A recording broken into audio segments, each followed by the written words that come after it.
Hello everyone, welcome to my YouTube channel smart classes with आशीष।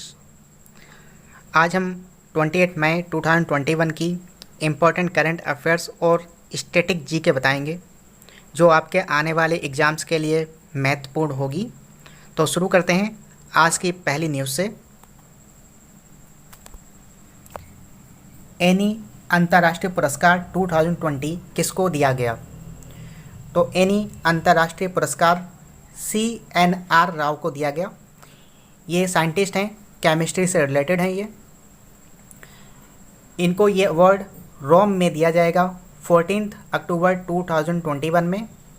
और ये जो award है एनी अंतर्राष्ट्रीय पुरस्कार, ये इटली से रिलेटेड है।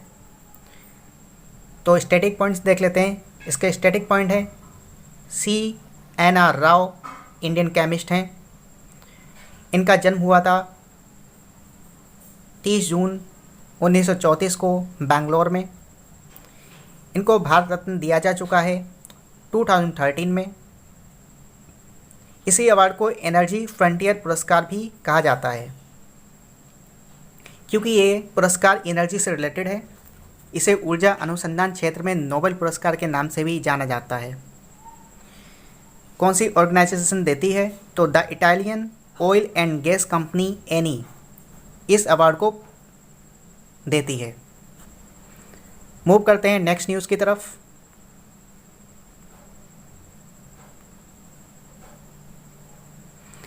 अगली न्यूज़ है HS डोरेस्वामी का अभी हाल ही में निधन हो गया है।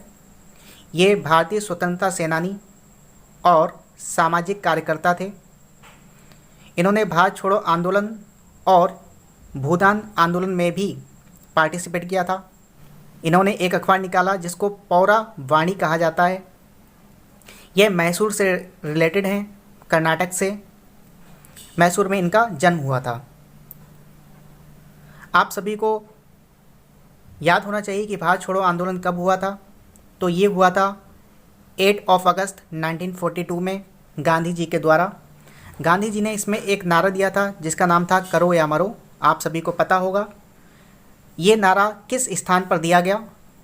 तो ये नारा दिया गया था ग्वालियर टैंक मैदान में, जिसको आज की डेट में अगस्त क्रांति मैदान के नाम से जाना जाता है। यह मैदान महाराष्ट्र में है।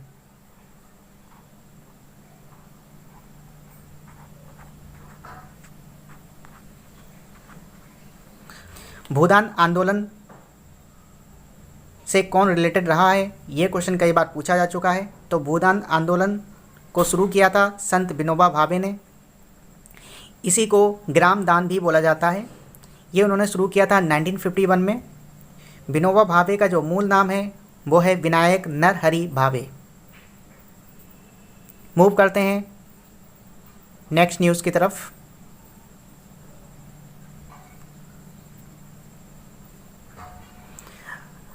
अभी हाल ही में मोहाली इंटरनेशनल हॉकी स्टेडियम का नया नाम रखा गया है। उसका नया नाम क्या है? तो उसका नया नाम है Olympian Balbir Singh senior international hockey stadium. Olympian Balbir Singh के नाम पर यह रखा गया है। ये 3 बार ओलंपिक स्वर्ण पदक के विजेता रहे हैं। स्टैटिक पॉइंट देख लेते हैं। अभी हाल ही में एक न्यूज़ आई थी कि भारत के पहले रेफरी जो रेसलिंग में रेफरी बनेंगे टोक्यो ओलंपिक्स में, उनका क्या नाम है? तो उनका नाम है अशोक कुमार। ये आपके लिए इम्पोर्टेंट रहने वाला है। इसके अलावा टोक्यो ओलंपिक्स कहाँ होंगे और कब होंगे? तो टोक्यो जापान में है, तो जापान में ये ओलंपिक्स होंगे। ये ओलंपिक 2020 में होने थे, लेकिन कोरोना की वजह से इसको पोस्टपोन कर दिया गया था। तो अब ये होंगे 23 जुलाई 2021 से लेकर के 8 अगस्त 2021 तक।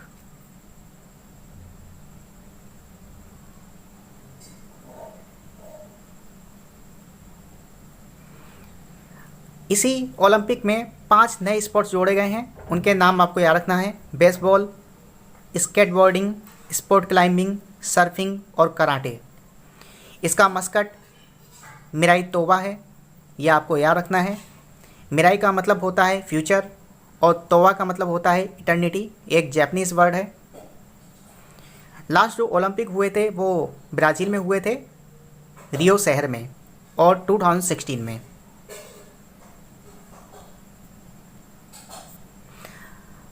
अगली न्यूज़ है वर्ल्ड हंगर डे आज मनाया जा रहा है। तो वर्ल्ड हंगर डे मनाते हैं 28 मई को। ये स्टार्ट हुआ था 2011 में और इससे रिलेटेड कुछ स्टैटिक पॉइंट्स हैं। अभी हाल ही में ग्लोबल हंगर इंडेक्स की रिपोर्ट आई थी 2020 में। ये हर साल अक्टूबर में निकाली जाती है, जिसमें इंडिया की पोजीशन थी 94 और टोटल 107 कंट्रीज़ थी। ये पब्लिश कौन करता है? ये पब्लिश करता है Concern Worldwide and Welthungerhilfe. First time जो पब्लिश हुआ था वो 2006 में हुआ था। सबसे वर्स्ट कंडीशन किस देश की है? तो वह चैड है, जो कि एक अफ्रीकन कंट्री है। अगली न्यूज़ की तरफ मूव करते हैं। अभी हाल ही में एक आत्मकथा लॉन्च की गई है। तो किसके द्वारा की गई है? उस आत्मकथा का नाम है सच कहूँ तो। ये लॉन्च की गई है बॉलीवुड एक्ट्रेस नीना गुप्ता के द्वारा। एक इम्पॉर्टेंट पॉइंट है कि अमेजन के एक नए सीईओ बनाए गए हैं। पहले सीईओ जेफ बेजोस थे और इन्होंने ही अमेजन को खड़ा किया था। अब जो नए सीईओ हैं उनका नाम है एंडी जैसी। अमेजन को फाउंड किया गया था 5 जुलाई 1994 को जेफ बेजोस के द्वारा। इसका हेडक्वार्टर इम्पोर्टेंट है। इसका हेडक्वार्टर है सिएटल में, जो कि है वॉशिंगटन, यूएसए।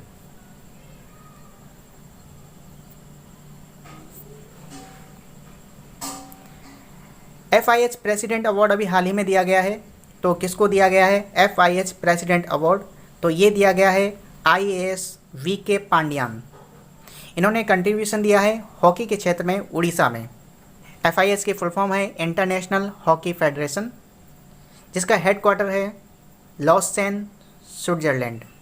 इसके प्रेसिडेंट हैं डॉक्टर नरेंद्र ध्रुव बत्रा और CEO हैं थेरी व्हील। आप सभी को पता है CM जो हैं उड़ीसा के वो नवीन पटनायक हैं और गवर्नर गणेशी लाल हैं। अगर बात करें कि उड़ीसा का हाईएस्ट माउंटेन कौन सा है, ये क्वेश्चन पूछा जा चुका है।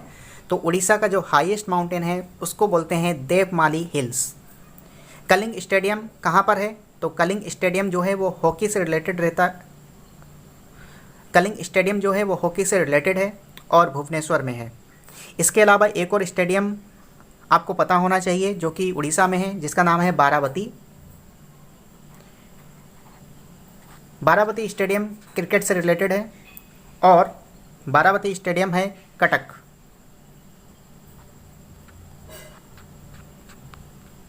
इसके अलावा आपको पता होगा कि चिल्का झील कहाँ पर है? तो चिल्का झील भी उड़ीसा में है। हीराकुड डैम कहाँ पर है? ये भी उड़ीसा में है। ये महानदी जो रिवर है उसके ऊपर बना हुआ है। इसके अलावा एक थर्मल पावर स्टेशन भी है जिसका नाम है तलचर। तो तलचर पावर स्टेशन कहाँ पर है? तो ये भी उड़ीसा में है और अंगुल में है। इसके अलावा हीराकुड पावर प्लांट की अगर बात की जाए किस ज़िले में है, तो वो संबलपुर ज़िले में है। सिमलीपाल नेशनल पार्क आप सभी को पता होना चाहिए कहाँ पर है? उड़ीसा में है, जो कि मयूरभंज डिस्ट्रिक्ट में है। अगर टेंपल की बात करें तो जगन्नाथ टेंपल काफ़ी फेमस है, जो कि कहाँ पर है? जगन्नाथ टेंपल। यह आप कमेंट करके बताएंगे हमको कि जगन्नाथ टेंपल किस शहर में है। इसके अलावा आपको बताना है कि कोणार्क का सूर्य टेंपल कहाँ पर है और किस देवता से रिलेटेड है। आई होप आपको क्वेश्चन समझ में आए होंगे। हमारे YouTube चैनल पर बने रहने के लिए धन्यवाद।